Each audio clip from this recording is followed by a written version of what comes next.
खामोश प्यार भाग 2। कायरा और मानव की स्टोरी। 3 महीने के समय में भी दोनों की बात होने के बाद भी दोनों ही एक दूसरे के लिए अपने दिल में एक सॉफ्ट कॉर्नर रखते थे। मानव जहाँ कायरा को मन ही मन चाहने लगा था, वहीं कायरा भी मानव को पसंद करने लगी थी। हालांकि यह बात इन दोनों ही एक दूसरे को नहीं बताई थी और ना ही इस बारे में उनका कोई दोस्त ही जानता था। मानव जब भी अकेला होता तो वो कायरा के बारे में ही सोचने लगता था। वही कायरा भी मानव के बारे में सोचने लग जाती थी।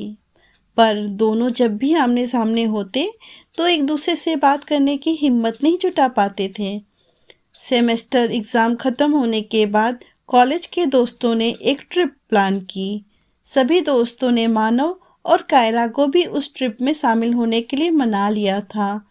शहर से बहुत अधिक दूर नहीं जाने के कारण दोनों इस ट्रिप में जाने के लिए राजी हो गए थे। फिर वो दिन भी आ गया जब कॉलेज के दोस्तों का पूरा ग्रुप उस ट्रिप के लिए रवाना हो गया। सभी ट्रिप की पूरी तैयार करने आए थे। यह ट्रिप एक जंगल सफारी की थी, जहां दोस्तों का पूरा ग्रुप 2 रात रुकने ही वाला था। ऐसे में कुछ को जंगल में रात बिताने में डर लग रहा था, परंतु सभी दोस्तों के एक साथ होने के कारण वे रोमांचित भी थे। करीब 8 घंटे का सफ़र करने के बाद दोस्तों का पूरा ग्रुप उस जंगल में पहुंच गया था। वो जंगल क्या, पूरा प्राकृतिक स्थल था, जहां घने पेड़ों के साथ एक झरना, छोटी खाई और प्राकृतिक वातावरण बना हुआ था। ग्रुप के सभी लोगों ने मिलकर अपने टेंट तान कर रख लिए। टेंट तैयार हो जाने के बाद कुछ लोग आपस में घूमने के लिए निकल गए। कुछ लोग ग्रुप में तो कुछ अकेले ही घूम रहे थे। वहीं कुछ ऐसे भी थे जो टेंट में आराम कर रहे थे। अकेले घूमने वालों में कायरा और मानव भी थे। कायरा झरने की आवाज़ की ओर चल पड़ी थी। कुछ ही देर में मानव भी उस ओर चल दिया था। कायरा को नहीं पता था कि मानव उसके पीछे आ रहा है और ना ही मानव को यह पता था कि कायरा भी उसी ओर गई है जिस ओर वो जा रहा है। कायरा और मानव के बीच बहुत अधिक फासला नहीं था।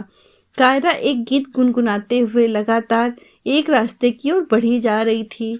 वो जंगल के नज़ारों के साथ ही प्राकृतिक सौंदर्य को देखकर रोमांचित हो रही थी। वो पहली बार ऐसी जगह पे आई थी और उसे बहुत ही अच्छा लग रहा था। उसके हाथ में उसका मोबाइल था और वो कभी पेड़ों की टहनियों को पकड़ती थी तो कभी जंगली फूलों को निहारने लग जाती थी। कभी उसे कोई तितली नजर आती तो वो उसे पकड़ने की दौड़ पड़ती थी। कभी जंगल में उसे किसी चिड़िया की आवाज़ आती तो वो उसकी नकल करने लग जाती थी। कायरा इस माहौल में काफ़ी खुश नज़र आ रही थी। दूसरी ओर मानव भी इस माहौल में खुद को काफ़ी खुश महसूस कर रहा था। वो अपने साथ एक कैमरा भी लेकर आया था। अपने कैमरे में जंगल के दृश्यों को कैद करता जा रहा था। वो किसी भी एक चीज़ का कई एंगल से फ़ोटो ले रहा था। इससे पता चल रहा था कि मानव की फ़ोटोग्राफी बहुत अच्छी है। इस तरह से मानव भी लगातार आगे बढ़ता जा रहा था। कायरा अपनी मस्ती में खुश थी और मानव अपनी मस्ती में। इस बीच दोनों के बीच का फासला कम हो गया था। कायरा एक जंगली फूल को देखकर खुश हो रही थी। तभी मानव की नज़र कायरा पर पड़ गई थी। अब उसने इधर उधर देखा तो उसके कॉलेज का कोई भी बंदा उसके आसपास नज़र नहीं आया। उसने एक बार फिर कायरा की ओर नज़र की। कायरा अब भी फूल को देखकर खुश हो रही थी। वो कभी उसे अपने गालों पर लगा रही थी तो कभी उसे छूकर उसके रंगों को महसूस करने की कोशिश कर रही थी। मानव को यह सब देखकर बहुत अच्छा लग रहा था। उसने अपने कैमरे का एंगल अब कायरा की ओर कर दिया था। अब मानव जंगल और प्राकृतिक नज़ारों को छोड़कर कायरा और उसकी अटखेलियों को अपने कैमरे में कैद कर रहा था। वो लगातार कायरा के पीछे चल रहा था और उसकी हर हरकत को कैमरे में कैद कर रहा था। कायरा अब भी इस बात से अनजान थी कि मानो उसकी तस्वीरें खींच रहा है। चलते चलते कायरा एक झरने के पास पहुंच गई। वो झरने को देखकर भी काफ़ी खुश हो रही थी। झरने के गिरने के कारण हवा में आने वाले पानी की बौछारों को कायरा अपने चेहरे पर समेटने का प्रयास कर रही थी। इन तस्वीरों को भी मानो दूर से कैमरे में कैद कर रहा था। वो कायरा को देखकर काफ़ी खुश हो रहा था। कायरा झरने के और करीब जाने की कोशिश करने लगी। तभी उसने झरने के साथ सेल्फी लेने के लिए अपना मोबाइल निकाला और झरने के साथ अपनी तस्वीर को कैद करने लगी। इस बीच पानी के कारण पत्थर गीला था और सेल्फी लेने में कायरा का बैलेंस बिगड़ा और वह फिसल गई। उसके मुंह से चीख निकल गई और उसके हाथ से मोबाइल गिरकर खाई में जा गिरा जहां झरने का पानी गिर रहा था। मोबाइल को पकड़ने की कोशिश में कायरा का पैर भी फिसल गया और वो भी गिर गई।